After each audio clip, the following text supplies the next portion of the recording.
Sai Ram students.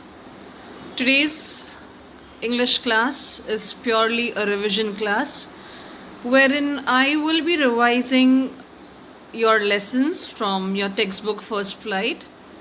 Also, I'll be giving you the paper pattern for your upcoming summative assessment examination.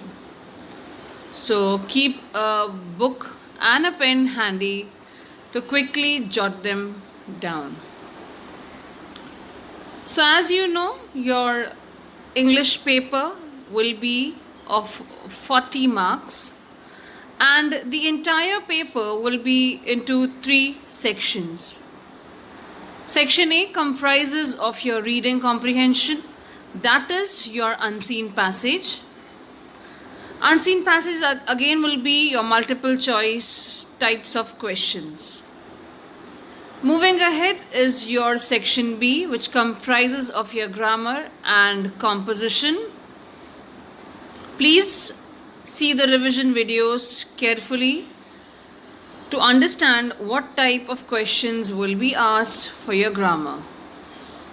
Unseen passage also, students, you have to read the passage very carefully to understand what will be the answer.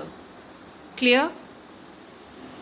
Next is section C, that is literature, in which we have extract based questions, answer in 20 to 30 words, and long answer. So if you see your marks bifurcation, we have 8 marks for unseen passage, 15 for grammar and writing skills combined together, and 17 marks for literature. Now answer in 20 to 30 words and long answer, that is 100 and 120 words, these answers have to be typed. Clear? So that you'll be having enough space to type the answers. So out of your literature, you have 3 sub questions. In that, answer in 20 to 30 words and long answer, that is 100 and 120 words, you have to type the answers. Moving ahead, unseen passage, like I told you before also, please read the passage very carefully before you answer. Grammar, question based on all the topics given in the portion will be asked. There will be revision of your grammar lessons. Go through the video lessons and revision videos to understand the topics very thoroughly. The revision video will not be detailed ones, but the videos which you have received earlier pertaining to all the topics, please go through them as well. These videos include the type of questions that can be asked in your examination. So both your videos, that is the initial videos pertaining to the topics and the revision videos, should be watched carefully. Writing skill, the topic that you have is a formal letter. So what you will keep in mind is the format of formal letter. Question based on format can be asked, and make sure you see the videos that is sent. In literature, we have extract based questions. Any lesson, any extract will be picked up and questions will be framed accordingly. So you have to be very, very, very thorough with the entire lesson. Clear? Answer in 20-30 words and answer in 100 to 120 words. I have given you the notes. We have sent across the notes. Please don't rely only on them. You have to be very thorough with the lesson. We cannot have the same questions that we have sent across. Questions can be different. So you have to be thorough with the entire lesson. From any part of the lesson, questions can be asked. If you remember, we have done character sketch. Okay, so you may get a question on character sketch as well. Clear? So be very, very thorough with the entire lesson. Now you will have both objective as well as subjective type of questions. Other than your answer in 20-30 words and 120 words, Rest the entire paper will be a multiple choice. You'll be getting multiple choice questions, wherein again students, having said that multiple choice questions will be very easy. No, you have to understand what the question demands. Unseen passage, I once again repeat, read the passage very carefully to click the correct answer. Format, don't be in a hurry to submit your paper. Okay, be very thorough with all the questions and be very thorough with the answers as well. Read your textbook very thoroughly. There are certain types of questions, like I just explained to you, wherein you have to type the answers. Once again, your lesson videos and revision videos must be watched thoroughly. Now students, if you see, we have many lessons from your literature part. So teaching the entire lesson all over again is difficult, but yes, your grammar videos and your composition videos, they are dealt in detail. So in today's class, I will just quickly have a short recap of all the lessons that we have studied till today, and the remaining lessons which we are not able to complete will be done in the following videos. To begin with, first flight. In that, the very first lesson is a letter to God, which the story revolves around the idea of having unwavering faith in God. So this has happened with a farmer, okay, whose name is Lencho, and he has lost his entire crops because of the hailstones. So now he decides to write a letter to God. So what happens is, when he posts the letter, he demands for 100 pesos, and when he gets a reply, in that only 70 pesos are there. So he feels that God cannot make a mistake. So he writes a letter again to God, asking him to send the balance amount of money. And he also says that please don't send the remaining amount through these to the post office. Okay, why? Because maybe the 30 pesos that he has not received have been flicked away by the post office employees. But he doesn't understand that they are the same employees who have helped Lencho in his time of crisis. So that is what the lesson is all about. Moving ahead, we have the next lesson, that is page number 14, Dust of Snow. In this poem, it explains about a very simple moment that has a very large significance. The poet has mentioned about the crow and the hemlock tree. The crow signifies depressive and sorrowful mood, whereas the hemlock tree is a poisonous tree. Now the poet was not in a good mood. Something must have happened. He's not in a good mood. So he happens to go and sit under a tree which was covered by snow. And on the very same tree there was a crow. When the crow made a move, he moved from the branch. So what happened? The flakes of snow, the snowflakes fell on the poet's body, which at once changed his mood. So what has happened? A very small action has changed the poet's mood completely. He realized that he had wasted a part of day repenting and being lost in sorrow. But the change in his mood made him realize that he should utilize the rest of the day in some useful activity. So, a very small thing that has happened which has changed his mood completely. Next poem that we move on to is page number 15, that is Fire and Ice, which is written by Robert Frost. In this poem, the poet refers to two predictions of how the world will come to an end. So the two predictions are fire and ice. There are some people who say that the world will come to an end because of fire, and the other who say it's ice. So, what does fire stand for? Fire stands for desire, greed, lust. Okay, so he feels that till the time people are greedy, till the time the wants will not satisfy, things will not be fine. The world may come to an end. So he says that fire is a symbol of desire, lust, and greed. The more you try to satisfy them, the more they grow. There is no end. And then on the other hand, he says that ice stands for hatred, coldness, rigidity. Okay? He says that one becomes very insensitive and indifferent towards the feelings of other.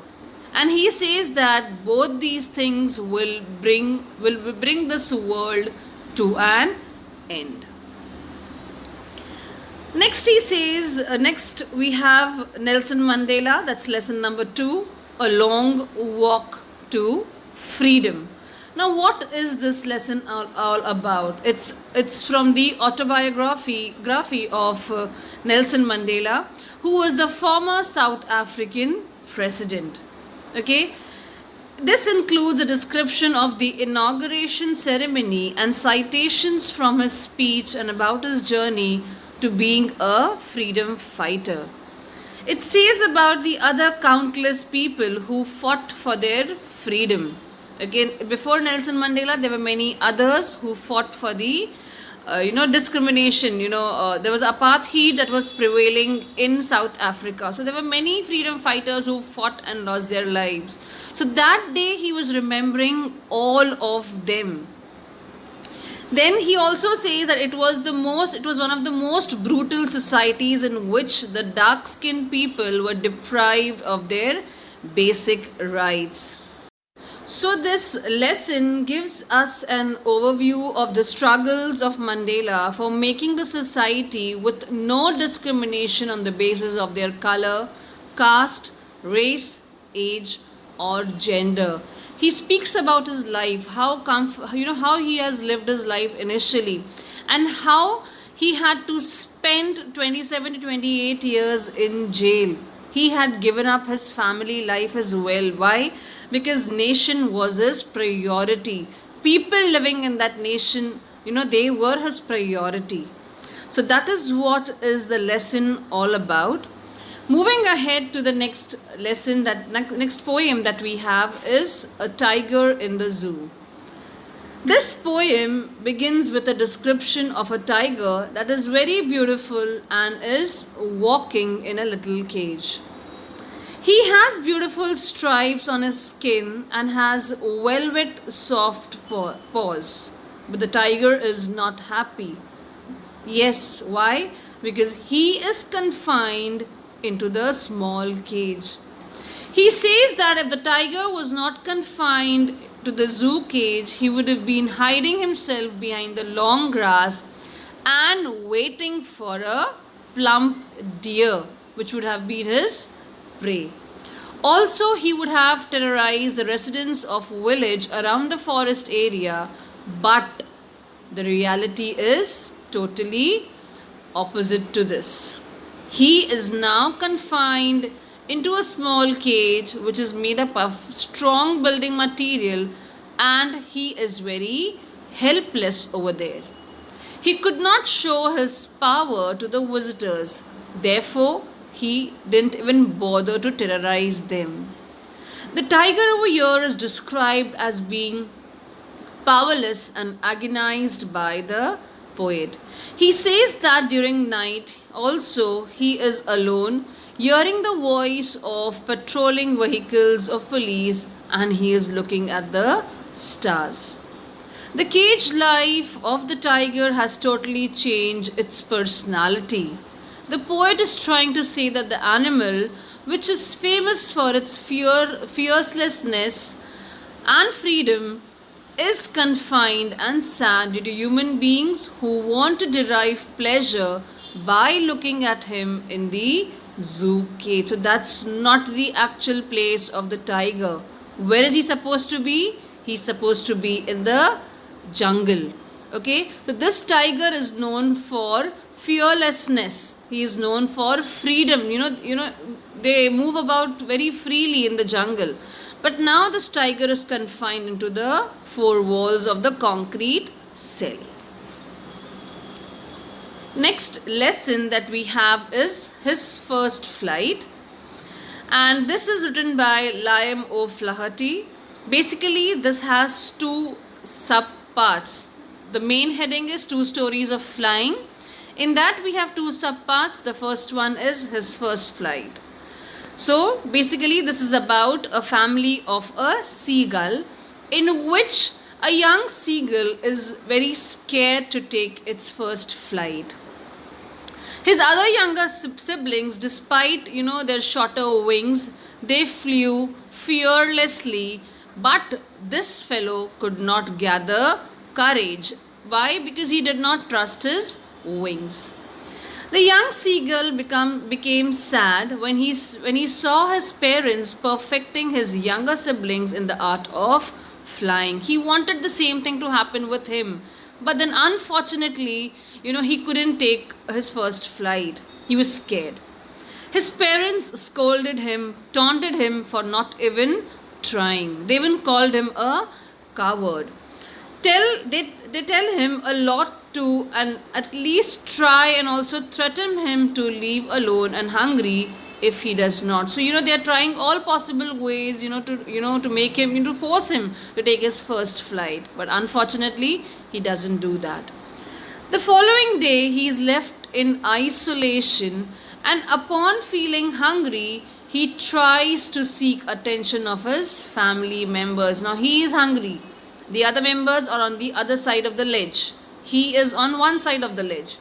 So he is trying to draw his attention towards, he's trying to draw his family members' attention towards him. So in that, what happens is only his mother is the one who has kept an eye on him. So what she does is she brings a small piece of fish in her beak, which is noticed by the seagull. Now what happens is when the young seagull sees that, he cries out of starvation, hoping that his mother would help him. On seeing his mother come to him with the fish, he gets very excited. But on noticing that his mother has stopped midway, he gets maddened out of anger and takes his first flight towards that particular piece of fish. Forgetting for a moment that he cannot fly. Forgetting for a moment that he is scared. Finally, he takes his first flight. All the members of the family, they celebrate his victory by cheering and dancing around him. He also attempts at floating in the sea that he was once afraid of. Thus, he overcomes his fear and realizes that it is all in the mind. You have to be very, very strong to do something. You have to make up your mind so that you can do better things. Next is the Black Aeroplane. The story Black Aeroplane is about a pilot who feels happy and contented to fly over a city that is sleeping. It was night time, yes. He is flying from Paris to London. While taking his first flight, he dreams about a long holiday with his family. He also fantasizes of having a large breakfast, a very yummy breakfast with his family. As soon as he crosses Paris, he gets a look of the dark clouds that were a sign of the upcoming storm. So what could have been the right decision? It would have been better that he would have returned back to Paris. But then he thought, let me take a risk, let me take a chance and enter into this storm. But he, being overshadowed by his dreams and not wanting to delay them, risks the life and heads straight into the storm. Everything gets dark. He is unable to see. All his direction instruments have stopped functioning and he loses control of the plane. When all the hope is lost, what happens is he sees another plane whose pilot was more than willing to rescue him. The author was panicking as there was very less fuel left in the fuel tank. What happens is the anonymous pilot guides him out of the storm and disappears as soon as they see light. And upon landing, he directly heads towards the control room. Why? Because he wants to ask, he wants to know about who that other pilot was, what was he doing up, how he helped him. He wanted to thank him, but he was left in shock when the lady said that there was no other plane that could be seen in the radar. It was only his plane that could be visible. Moving on to the next poem that we have. It's the Ball poem. Now, this Ball poem is written by John Berryman, in which he has described the reality of life which everyone has to face. He has touched on the topic of how to stand up against the miseries and sorrows of life. He has used an example of a little boy who was playing near him, and that boy loses his ball. While he was playing, the ball slips from his hand and it lands into the water body. The poet says that the sight of the boy losing his favorite ball made him think about the boy and his reaction to the situation. He further says that the boy was helplessly looking into the water where his ball had gone. He was sad and was trembling with fear. He got so immersed in the sorrow that he kept standing near the harbor for a very long time, just looking at the ball. The poet says that he could not console him that he may get new balls, or he could also give him some money to buy another ball. If you remember, I told you he didn't want to invade his sadness. He stops himself from doing so because he thinks that money may bring him a new ball but will not bring back the memories and feelings attached to the lost ball. He further says that it's time for the boy to learn his responsibilities. Here the poet wants to say that now the boy will learn the toughest lesson of his life, the lesson of accepting the harsh realities of life, that one day we will lose our loved ones and loved things. But we have to also learn how to come out of it, how to bounce back out of it. So that's it, students. In this revision video, we'll cover only till the ball poem. The remaining lessons, that is Amanda, Anne Frank, moments, lesson number 1 and lesson number 2 will be covered in the next revision video. So you'll take care of yourselves. Be very, very thorough with all the lessons taught to you. All the best for your exams. Sai Ram and bye-bye.